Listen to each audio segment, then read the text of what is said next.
Si Terni mo, sila yung mga tako, dagiting ang mo. Good morning guys. Ayan, napaka-low tide. Ang sarap lumangoy ng umagang-umaga. At walang masyadong tao. Ayan, waiting for the sunrise to come. Doon. Ayan guys. Ayan, good morning everyone. Let's have some coffee. And swim tayo later. Ayan. And of course, it's time to swim and enjoy, diba? And sunny naman later on before magsasan yung malakas ang sun, magsuswimming tayo and ni-enjoy natin yung pagpunta natin dito sa my beach. And yun ang isa sa mga source ng syempre vitamin D. Yan helps fight depression, ganon. And syempre coming from the sun, so ang daming benefits actually ng pagbi-beach, diba? To release stress, everything. Magkakaroon ka ng better sleep after you go to the beach, you unwind and exercise din. Pag nag-swim tayo, you're doing such an exercise. And of course, ang ganda ng surroundings, diba? So, pwede ka rin mag-meditate dito and ayan, nakakatulong mag-boost ng iyong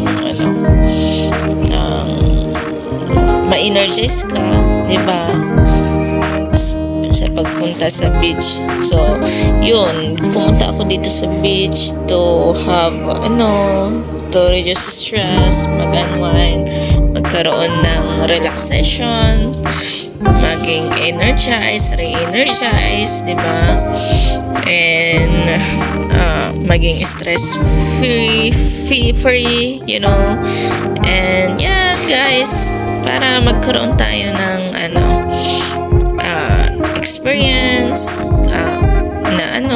magkapag-enjoy alone with the family, I mean, diba? And then may expose din tayo sa sunlight, so it's very important din na ma-expose tayo sa sunlight because it's a great source of vitamin D. Sabi ko kanina, at least an hour. So today nakapag-expose tayo ng almost more than 2 hours, diba? Ayan, super helpful. And isa pa sa benefit siguro na pagpunta natin dito sa beach is meron tayong tinatawag nila sea air boost immune system, diba? Pag nandito ka, napaka-fresh ng air and nakakatulong din mag-boost ng immune system. And as we swim, as we walk around, diba? And yan guys, so ganun, take your time na makapag-beach, lalong-lalo na sa mga workaholic, diba? Para matanggal yung mga stress nyo, mga, burdens nyo, parang ganon. So, going to the beach can be helpful. And yan, meron tayong mga bato na magaganda. So, I just put it there and take a picture for you, video for you guys. Actually, I just pick it up, diba? Doon sa mga side-side lang. And this is my tita also. She loves to swim because the water is so calm and clean. Malinis yung tubig. The collector of seaweed. I-post mo. There's my beautiful auntie. She's beautiful. And let's eat some Wendy Old. And we have here lumpia, rice, hot dog, and a lot of bread. So, let's eat kasi nagutom tayo sa ating pagsuswim. And syempre, let me show you, this is how we eat. Takot ako sa ulo ng 1-day-old. Ayoko.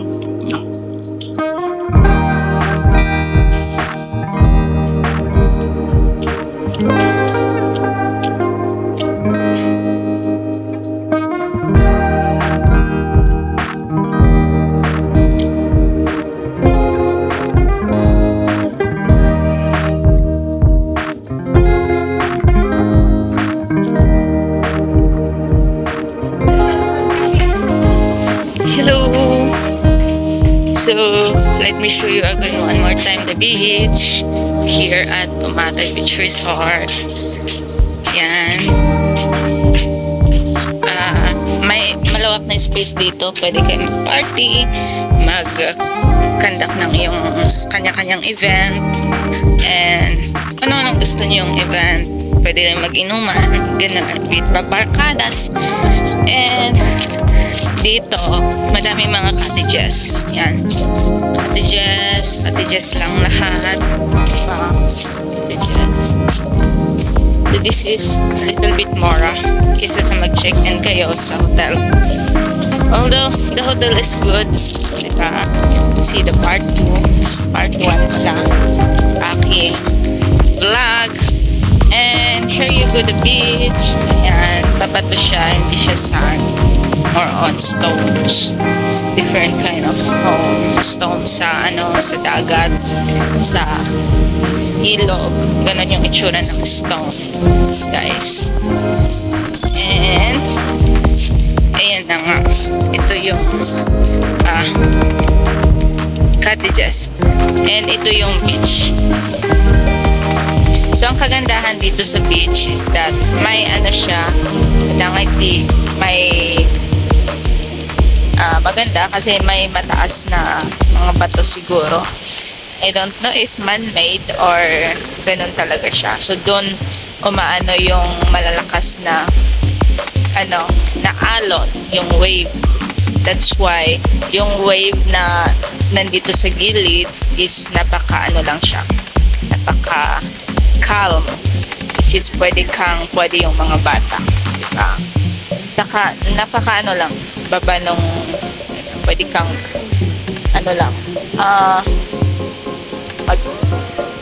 nakatayo lang, ganun. So ganun siya. So doon, banda doon is napakataas ng alon talaga. Pero since nga may ganyan, the whole is may parang harang, ganun. Hindi ganon pumupunta dito sa gilid yung malalakas na alon. Unlike sa yung last na pinuntahan namin na beach, diba? Malakas yung alon, nakakatakot. Maaari kang kunin ng alon. Ganon. Lalo na yung mga bata. Dito, a little bit safer. Yan. Tsaka mainit yung tubig. Tsaka, yun na nga. Calm yung alon. Pwede kang mag-swim dyan. Mag-overnight gusto mo, pero nag-overnight kami dito, pero natulog kami, hindi kami nag-swimming, but it's good, diba? Ayan siya. So yan, napaka-calm. Let me have a selfie first myself.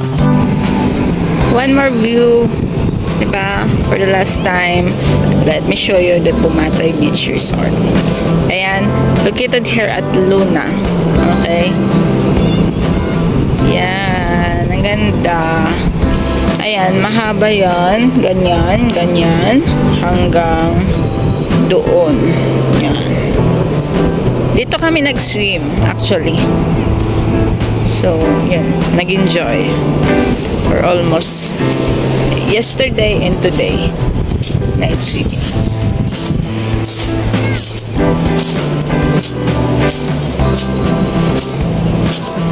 Ayan, uwi na tayo kasi ang init.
And now guys, we're back at Camp 4. Thank you so much for watching and I hope you enjoy this video.